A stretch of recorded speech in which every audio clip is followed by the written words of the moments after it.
Hi, this is Ron, the Dream Roper McLean. Today I'd like to talk to you about value. And the reason is a very critical component of success is providing value. Today I'd like to take a look at value and success from a traditional business, a technology business, in fact.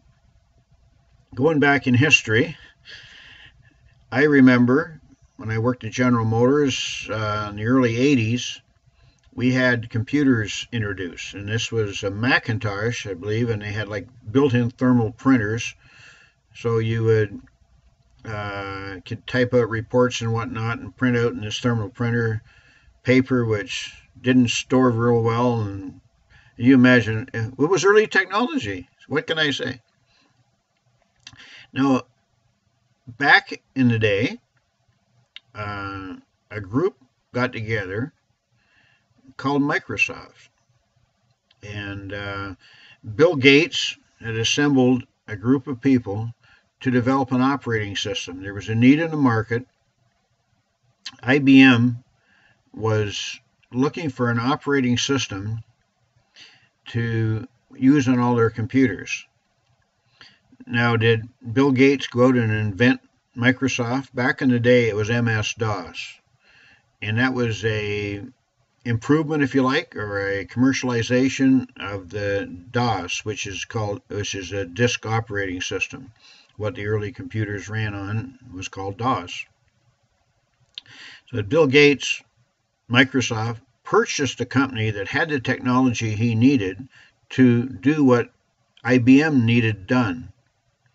So there's ingenuity. He provided value. IBM needed something. He went out and found it, developed it, and became something commercially viable. I remember back in the day, at the same time, Commodore came out with a C64. It was like a gaming computer, but it was, it was the same type of thing. It ran off a different kernel operating system. In fact, Tandy Radio Shack came out with computers kind of around the same time using that. Now, fast forward, what happened? Okay, I would say probably the late 90s.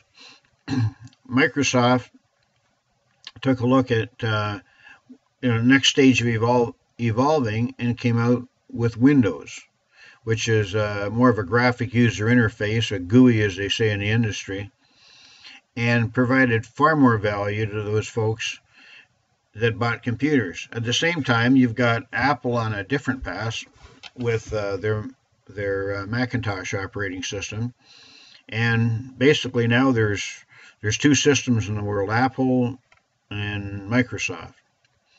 So what's this all about? Why is Bill Gates, from his humble beginning, now the richest man in the world? His net worth is in the 70 billions, and his annual salary is $1 million. What separates him from you and I? What did he do that is different than what you and I have done? He provided greater value. He provided value to many people, corporations, and whatnot, and that value he was able to market and sell, right? So his income, whether you agree with it or not, is directly proportional to the value he provided. And I want you to hang on to that mindset, because it's all about providing value. Tomorrow I'd like to talk about value in your own personal business, and how we can take this theme of what you're worth today, quite frankly, what you're worth to the world is what value you provide to the world. The more value we provide, the more money we make. Pretty simple concept. It's easier to say than it is to do. So tomorrow I want to talk about how can we produce value so that we can increase our income. So talk to you tomorrow, but I'm signing off today with the thought process that More income is derived from providing more value. God bless. This is Ron the Dream Roper, and wishing you a blessed day.